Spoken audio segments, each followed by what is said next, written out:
नमस्कार, मैं रवीश कुमार। ना गोदी मीडिया से हूं, ना किसी आईटी सेल का हिस्सा, ना ही मेरी आवाज किसी सत्ता के चरणों में लौटती है। मैं वहां खड़ा हूं जहां संविधान की रूह आम आदमी का विश्वास खड़ा है और जहां हर वो सवाल खड़ा होता है जो इस दौर में गुनाह बन चुका है। आज मैं एक ऐसी खबर लेकर आया हूं जो सत्ता के गलियारों में खलबली मचा चुकी है।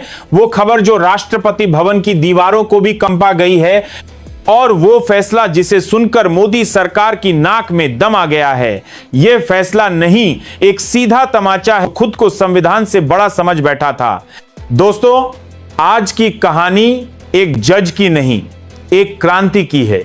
Justice B R. गवई की नहीं, संविधान की पुनर्जन्म की है।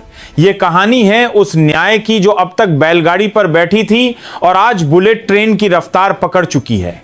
वो दौर खत्म हो चुका है जब फैसले टाले जाते थे, फाइलें दबा दी जाती थीं और अदालतें चुप्पी साधे बैठी रहती थीं। अब वो दौर आ गया है जहां जज संसद से नहीं, सीधे संविधान से संवाद करते हैं, जहां न्यायपालिका तमाशबीन नहीं, टक्करबीन बन चुकी है। साथियों, मैंने कभी आपसे यह नहीं कहा कि इस चैनल को सब्सक्राइब करें, लाइक करें या शेयर करें, क्योंकि मुझे हमेशा यह भरोसा रहा कि अगर मेरी बात में दम होगा तो लोग खुद ब खुद सुनेंगे। लेकिन आज पहली बार मैं आपसे एक अपील कर रहा हूं, अगर आप मुझे एक सच्चा पत्रकार मानते हैं, अगर आपको लगता है कि लोकतंत्र में पत्रकारिता की कोई भूमिका अब भी बाकी है, तो इस चैनल को अभी सब्सक्राइब कर लीजिए और वीडियो को अंत तक जरूर देखिए, क्योंकि अब सामने है एक ऐसा जज जो ना झुकता है, ना बिकता है और ना डरता है।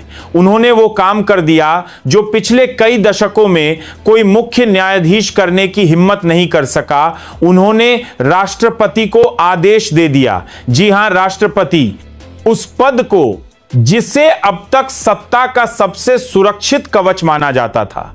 लेकिन गवई साहब ने साफ कर दिया, इस देश में सर्वोच्च कोई नहीं, ना राष्ट्रपति ना प्रधानमंत्री, सिर्फ और सिर्फ संविधान। और यह बात जितनी सीधी लगती है उतनी ही खतरनाक है उन लोगों के लिए जो संविधान को जेब में रखने की आदत पाल चुके हैं। तो आइए समझते हैं कि पूरा मामला क्या है। सुप्रीम कोर्ट ने हाल ही में राष्ट्रपति और राज्यपालों को लेकर बड़ा आदेश जारी किया है। कोर्ट ने कहा है कि अगर कोई विधेयक उनके पास आता है तो उसे 3 महीने के भीतर मंजूरी दें या अस्वीकार करें। यानी ना अनिश्चितकालीन चुप्पी, ना राजनीतिक चालबाजी, या हां या ना।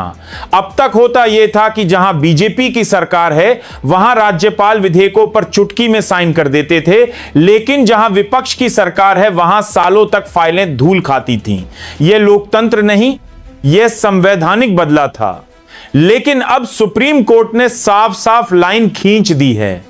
अब फैसला लटकाया तो अदालत करेगी फैसला, और जैसे ही यह फैसला आया सत्ता की चूलें हिल गईं, राष्ट्रपति भवन बेचैन हो गया।